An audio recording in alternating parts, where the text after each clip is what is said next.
December 6, 1990, a day that forever changed the course of Bangladesh's history.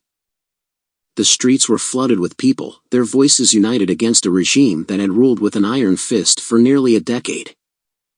This is the story of the fall of General Ershad, a momentous event that marked the end of an era and the beginning of a new chapter for Bangladesh.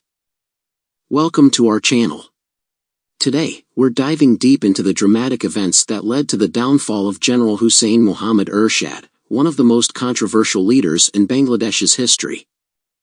Stay tuned as we explore the rise, reign, and eventual fall of a man who shaped, and was ultimately reshaped by, the forces of history. Part 1. The Rise of General Ershad. To understand Ershad's fall, we must first understand his rise. In 1982, a military coup brought Hussain Mohammad Ershad to power, promising stability in a country still reeling from the chaotic years following its independence. But what started as a promise of order soon turned into a regime marked by repression, censorship, and widespread discontent. Ershad's regime was a classic example of authoritarian rule. He consolidated power through emergency laws, manipulated elections, and cracked down on political opposition. But while he held the reins tightly, resistance was quietly brewing. Part 2. The growing discontent. By the late 1980s, the cracks in Ershad's regime were beginning to show.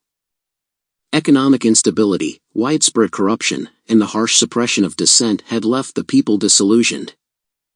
The opposition, comprised of both secular and religious groups, began to unite, finding common ground in their desire to see Ershad gone. It wasn't just political leaders who opposed Ershad. Ordinary citizens, students, and intellectuals took to the streets in unprecedented numbers. The protests grew larger, louder, and more frequent, signaling that the end was near.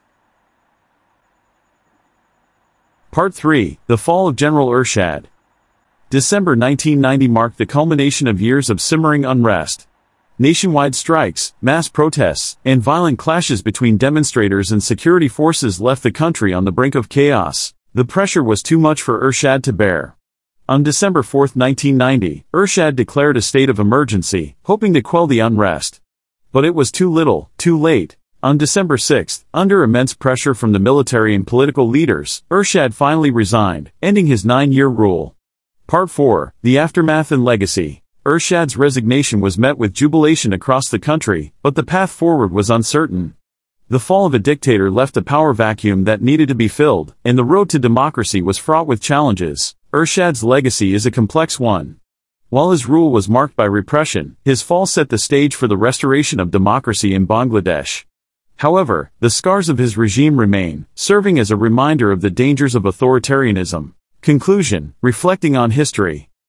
The fall of General Ershad is a powerful reminder that no leader, no matter how strong, is invincible when faced with the collective will of the people. As we reflect on this pivotal moment in Bangladesh's history, it's important to remember the lessons it teaches us about the importance of democracy, the power of unity, and the enduring strength of the human spirit. If you found this video insightful, don't forget to give it a thumbs up, share it with your friends, and subscribe to our channel for more deep dives into history's most defining moments. Let us know in the comments below what other events you'd like us to cover. Thanks for watching, and we'll see you in the next video.